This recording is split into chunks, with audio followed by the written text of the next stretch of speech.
Expression for the time period of oscillation of a simple pendulum.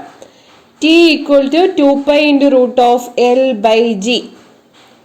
എന്ന expression derive ചെയ്യാം. ചില കാര്യങ്ങൾ ആമുഖമായി മനസ്സിലാക്കേണ്ടതുണ്ട്. സിമ്പിൾ പെൻഡുലത്തിന് ഒരു ബോബ് BOB ഉണ്ടായിരിക്കും. ഈ ബോബിൻ്റെ മാസ് പോയിന്റ് മാസ് ആയിട്ടാണ് പരിഗണിക്കുന്നത്. അതായത് ആ വസ്തുവിൻ്റെ മാസ് അത് ട്രാവൽ ചെയ്യുന്ന ഡിസ്റ്റൻസുമായിട്ട് താരതമ്യപ്പെടുത്തുമ്പോൾ വളരെ കുറവാണ്. അതാണ് പോയിന്റ് മാസ് എന്ന കൺസെപ്റ്റ്. ഇനി ലെങ്ത് ഓഫ് ദി പെൻഡുലം എന്താണെന്ന് അറിയണം. ഫിക്സ്ഡ് സപ്പോർട്ട് സൂചിപ്പിക്കുന്ന പോയിന്റ് P മുതൽ സെന്റർ ഓഫ് ദി ബോബ് വരെയുള്ള ലെങ്ത് ആണ് length of the pendulum. Length of the pendulum measurement physics ലാബിൽ സിമ്പിൾ പെൻഡുലം എക്സ്പെരിമെന്റ് ചെയ്യുമ്പോൾ വളരെ പ്രധാനപ്പെട്ടതാണ്. ലെങ്ത് മെഷർമെന്റ് പക്കയായിരിക്കണം. ലെങ്ത് മാറിയാൽ time period of oscillation of the pendulum മാറും. അപ്പോൾ ആക്സിലറേഷൻ ഡ്യൂ ടു ഗ്രാവിറ്റിയുടെ മെഷർമെന്റ് തെറ്റായിട്ടായിരിക്കും കിട്ടുക. ഇനി അറിയാനുള്ളത് ആംഗിൾ ഓഫ് സ്വിംഗ് ആണ്. ആംഗിൾ ഓഫ് സ്വിംഗ് തീറ്റ ഇവിടെ കാണിച്ചിരിക്കുന്നത് നോക്കുക. ആംഗിൾ OPA എന്നതാണ് angle of swing. Angle of swing small angled ആയിരിക്കണം. അതായത് 30 ഡിഗ്രിയിൽ കുറവായിരിക്കുന്നതാണ് അഭികാമ്യം. Okay, displacement of the pendulum OA കാണിച്ചിരിക്കുന്നത് വ്യക്തമാണെന്ന് വിചാരിക്കുന്നു. ഇനി അറിയാനുള്ളത് സ്ട്രിങ്ങിൽ ആക്ട് ചെയ്യുന്ന ഫോഴ്സ് എന്തെല്ലാമാണെന്നാണ്. The force acting on the bob along the string is the tension. അതിൻ്റെ ഡിറക്ഷൻ ടുവേർഡ്സ് AP ആണ്.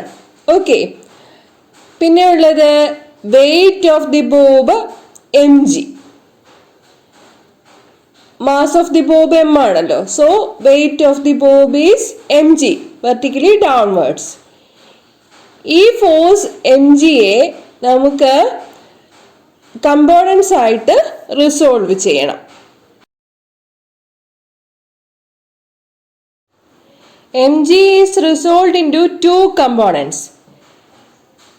അത് ഡയഗ്രത്തിൽ വ്യക്തമാണ്. It is clear that mg cos theta equal to tension and mg sin theta equal to restoring force. Restoring force എന്നാൽ സ്ട്രിങ്ങിനെ oscillate ചെയ്യിക്കുമ്പോൾ equilibrium പൊസിഷനിലേക്ക് തിരിച്ചു വരാനായി സഹായിക്കുന്ന ഫോഴ്സ് ആണ്. ഇങ്ങോട്ട് വലിച്ചു വിടുമ്പോൾ അങ്ങോട്ടായിരിക്കും പോകുന്നത്. So restoring force F equal to -kx എന്ന് പറയാം. -kx is equal to mg sin theta. Restoring force is proportional to the displacement and is directed opposite. അതാണ് F ഈക്വൽ ടു -kx എന്നാൽ അർത്ഥം. K പറയുന്ന പേര് ഫോഴ്സ് കോൺസ്റ്റന്റ് എന്നാണ്.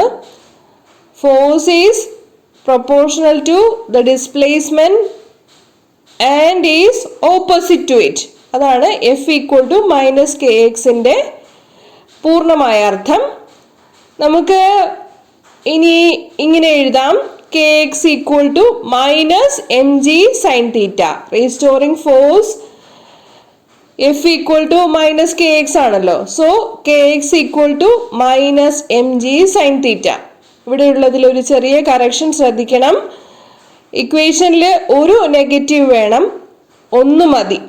പക്ഷെ ആ ഒരു നെഗറ്റീവ് വാല്യൂ വേണ്ടതാണ്, അത്യാവശ്യമാണത്. So the correct equation is kx equal to -mg sin theta. Small angled oscillations ആവണമെന്ന് പറഞ്ഞു കഴിഞ്ഞു. സ്മോൾ ആംഗിൾഡ് ആവുമ്പോഴേക്കും sine theta approximately equal to theta എന്നൊരു കാര്യം മാത്തമാറ്റിക്സിലുണ്ട്. അത് അപ്ലൈ ചെയ്യണം. Therefore, restoring force F equal to -mg theta. -mg sin theta പകരം small angled ആവുമ്പോഴേക്കും -mg theta. Okay, F equal to minus M G theta. ഇനി angle O A P നോക്കുക. Angle theta equal to arc by radius എന്നൊരു relationship ഉണ്ട്. Arc എന്നത് ഇവിടെ displacement S ആണ്.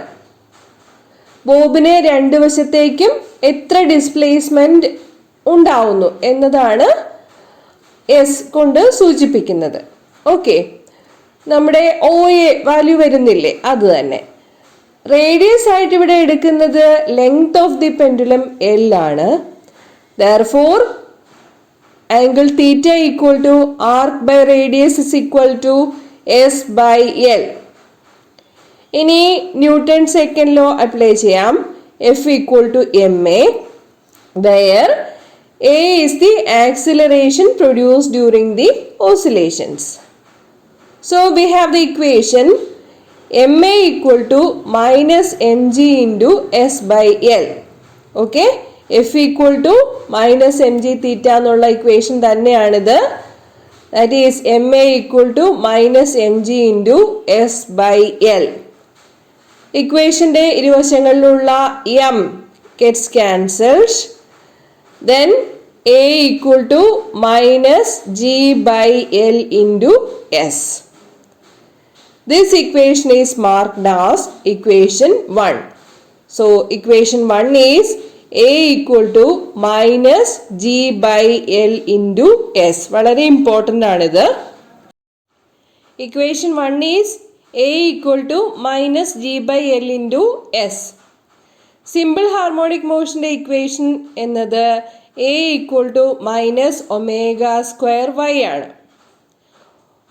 Acceleration is directly proportional to the displacement. അതാണ് ഇക്വേഷന്റെ meaning. കൂടുതൽ ഡീറ്റെയിൽസ് നേരത്തെ പറഞ്ഞിട്ടുണ്ട്. A equal to minus omega square Y എന്നതിലെ ഒമേഗ ആംഗുലർ വെലോസിറ്റി ആണ്. Y is the displacement. In our case, it is represented by the letter S. അപ്പോൾ നമുക്ക് equation for acceleration ഇങ്ങനെ എഴുതാം. A equal to minus omega square S. Mark it as equation number 2. Equation 1ഉം equation 2ഉം compare ചെയ്യുക. Similar terms equate ചെയ്യുക.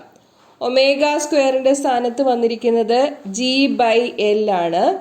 or omega equal to root of g by l. Okay, clear ആണല്ലോ അല്ലേ? omega equal to root of g by l, where omega is the angular velocity. Relation between time period t and angular velocity omega is time period capital T equal to 2 pi by omega. ഒമേഗയുടെ value substitute ചെയ്യുക. 2 pi by root of g by l. t equal to 2 pi by root of g by l എന്ന് പറഞ്ഞാൽ t equal to 2 pi into root of l by g. ന്യൂമറേറ്ററിലേക്ക് എഴുതുമ്പോൾ t equal to 2 pi into root of l by g. ഇതാണ് time period of oscillation of the simple pendulum. നമുക്ക് ഈ എക്സ്പ്രഷനാണ് derive ചെയ്യാനുള്ളത്. Acceleration due to gravity ഇതിൽ നിന്നും കണ്ടുപിടിക്കാൻ പറ്റും. അതിനുവേണ്ടി ഇക്വേഷനെ സ്ക്വയർ ചെയ്യാം. സ്ക്വയർ ചെയ്യുമ്പോൾ T square equal to 4 pi square into L by G എന്ന് വരും. അതിൽ നിന്നും acceleration due to gravity G equal to 4 pi square into L by T square. Okay, so knowing the length of the pendulum and the time period of oscillation of the pendulum, the acceleration due to gravity at a place can be measured using the equation g equal to 4 pi square into L by t square. ഇനി നമുക്ക് seconds pendulum എന്താണെന്ന് മനസ്സിലാക്കണം. പരീക്ഷയ്ക്ക് ചോദിക്കാറുണ്ട് what is A seconds pendulum എന്ന്. ഒരു complete ഓസിലേഷന് 2 second time period വേണ്ടി വരുന്ന കേസാണ് seconds പെൻഡുലത്തിനുള്ളത്. So, seconds pendulum is the pendulum whose period capital T equal to 2 seconds. Okay.